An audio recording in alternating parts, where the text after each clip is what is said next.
Thank you for listening to the Dog Trainers Podcast, a podcast created by dog trainers for dog trainers, or anyone who's ever fallen in love with man's best friend. Michael Ellis made this point perfectly well, and you're making the same point, and I find it interesting. There's a certain reality to the training game that people have to consider. Like, technically, theoretically, could you take X aggressive dog and train that out of him with just food? Maybe, yeah, possibly. Yeah. But then in the real world, where dogs or whatever their excitement or reactive factor is, are still present and are going to be present. And even if Sean O'Shea has the amazing, impeccable timing and understanding and body language knowledge and everything else to make it happen, can you realistically expect the owners to do it with food? Or are you setting them up for failure because you're too proud to just try something new? Whereas tools like e-collars, prong collars are meant to simplify and solidify the process to where it's almost user-friendly. Yeah. Right. And that's something that Michael Ellis spoke to. Yeah, and that's kind of what I was getting from you. And it's like, can you do it? Great. If you're the world's greatest dog trainer on Facebook and we just don't know about you yet, sweet. But for like my particular client, and it means zero. I mean, right. It just means zero. So I really like hearing that Michael Ellis said that. If everything that we've tried to build into we just did a big shadow program, and the big takeaway from everybody was like, God, you simplify so much stuff down to this, like you remove unnecessary commands, you remove unnecessary jargon and this and that. And I'm telling you, like, guys, the only goal is, can your owners go home and replicate what you're doing and create the life that they want? And so that determines what tools we use. That determines what kind of lifestyle that we recommend for the clients, and so on and so forth. So if I was only interested in what I could do, I could very easily make something look great, but it's just bullshit. It's such a disingenuous bunch of bullshit that if you want to hear me get really angry, that's the way to get to provoke, poke the bear. And that's that, like, all of these folks that are out there saying, you don't need this, you don't need this, you don't need this. It's like, well, great, you don't need this, but the 60-year-old client who's struggling with this, who's struggling with the pity and is in a tough spot, they need whatever they can get to leverage the possibilities. And that doesn't mean the tools are just magic and you push the button and everything goes. But what it means is, if we can get your mindset right, and we can get your mechanics right, and we can show you the lifestyle that works, and if you're willing to follow through, we got a good shot at this. If I'm just like, well, we're just going to use food and we're just going to use, a log line to martingale on this, it's like, great. So us three can do that. Great. What do you do about all the folks that don't have that either haven't put in the years to be able to do that, or just don't have that natural ability? Because that's a reality. There are people that literally are like, I don't know what to do. You can tell them 100 times and they're still struggling. And it's not a diss. It's just, that's the reality. And so how can we mitigate that? How can we help owners? And it's the only thing I think about, which is why I went to e-collars and prong collars, which I catch no end of hell for. It's like, why do you have prong collars and e-collars on a walk? And I can walk people through it very clearly. And when clients ask, I always tell them, I'm like, cool, no problem. Take the prong collar off for a week and just walk your dog on the e-collar. Your dog's fully trained on the e-collar and knows 100% what to do. But your dog is super savvy. And once the prong collar comes off, what you're going to see is you're going to see tons of feeling things out. What if I make this little motion here? And what about this? What about if I snark something off the ground and there's no consequence? Now, are you going to be able to e-collar correct all that? Probably not. And so what I like about the prong collar is that it creates safety for the clients.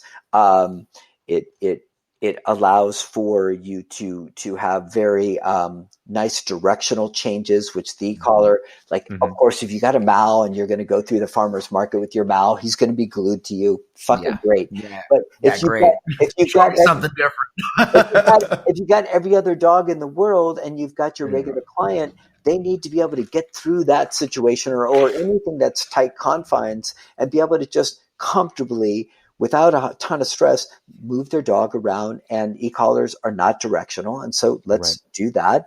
And so that's why we push those tools. And like I said, I tell folks, remove the prong, see what you get, tell me what you have in a week, and they go, wow, he's trying to put his head to the ground, and he's trying to sneak over to the plant. And I'm like, well, of course, you just took the cops and you said you're all off duty.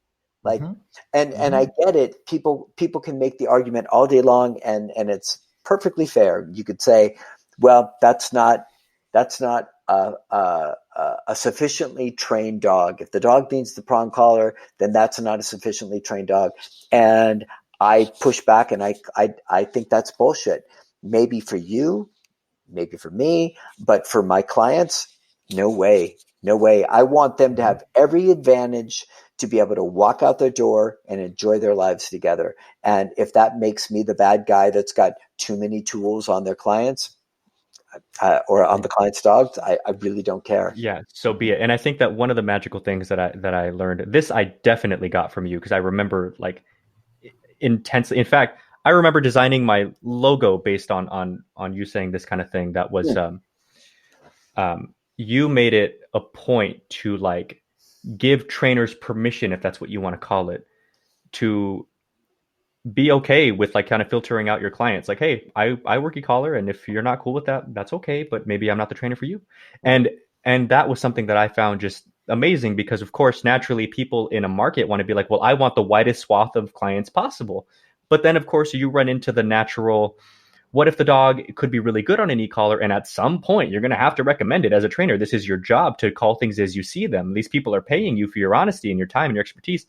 And then at that point, they're going to be like, no, anyway. So there's nothing wrong with vetting them ahead of time, because then all you're going to do is expedite the process of them finding the right trainer and you finding the right client. And there's no downside, to that. So I remember Brent and I designed my logo together when I was still in LA, and the little collar there, you can't see it. The little collar on the dog there was originally designed to be like an e-collar, you know? Yeah. Just to be like, you know what, obviously, like you were talking about, we use all kinds of different tools. I'm actually very competent in all kinds of different stuff, and I'm proud of that very much. And, but yep, I work e-collar, just so you know, it's not some backdoor thing. And I really remember taking that to heart of why not? It's okay. If people don't like your process anyway, why waste the time anyway, and their time? Yeah. And to speak to that too, not only to speak to that, but to clarify what I think is necessary to make that filtering system work, is that you can put up, and you can be completely transparent, tools, pricing, methodology, and all that.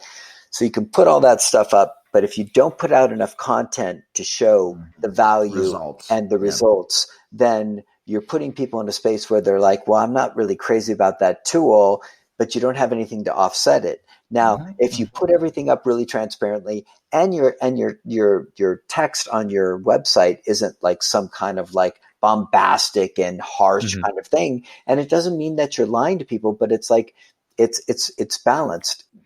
The necessary extra component of that is that you don't get to have a filter and say, well, this is what keeps out the clients that are not good clients. You have to use the filter, make sure that the photographs are telling the story you want, make sure that the text is telling the story that you want, and then have a ton of content, whether it's on your website or on your social media, or preferably both. And then folks have the opportunity to go, okay, cool. I love the honesty. I love that they're talking about the pricing. The tools are right out there, and I'm seeing great work. Cool. that resonates with me. Let's move forward with it. Clients that don't like that, clients that are like, I hate e-collars, or I hate prong collars, or I just don't like this guy's hat.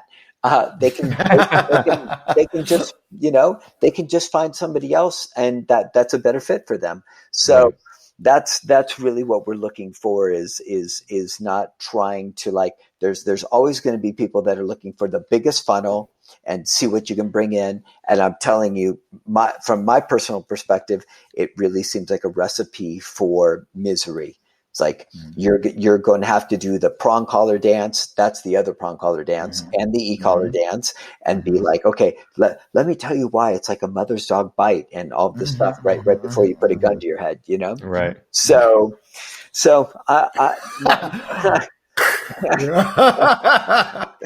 my whole thing is like, I just want to be straight with it. And I try and look at it through the lens of how would I like to shop for dog training. I want to be in my PJs at 2 a.m.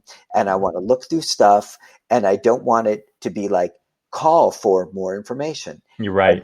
If you want me to call, I know why you want me to call, and I'm pissed off at you and I don't like you already, because that's how I am. Because I know you're trying to get me to call so you can then create a connection, trust, and then move me in a direction. It's like, I'm more than intelligent enough to look at your stuff and then make a determination from there. So once again, it comes into personal stuff. And I know plenty of trainers that good friends of mine that are determined to get folks on the phone and then work from there. So it really depends what you want your world to look like, which is the cool part of dog training.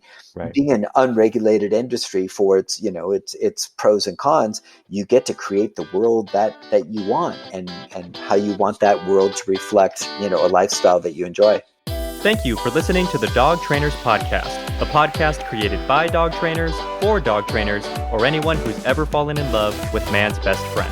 We really hope you guys enjoyed this episode, and we hope to see you back for the next one. But in the meantime, please follow us on Instagram and Facebook at Dog Trainers Podcast. Go ahead and leave a comment. Ask us any questions that you want. We would love to connect with our dog trainer communities all around the world. Take care, guys. We'll see you next time.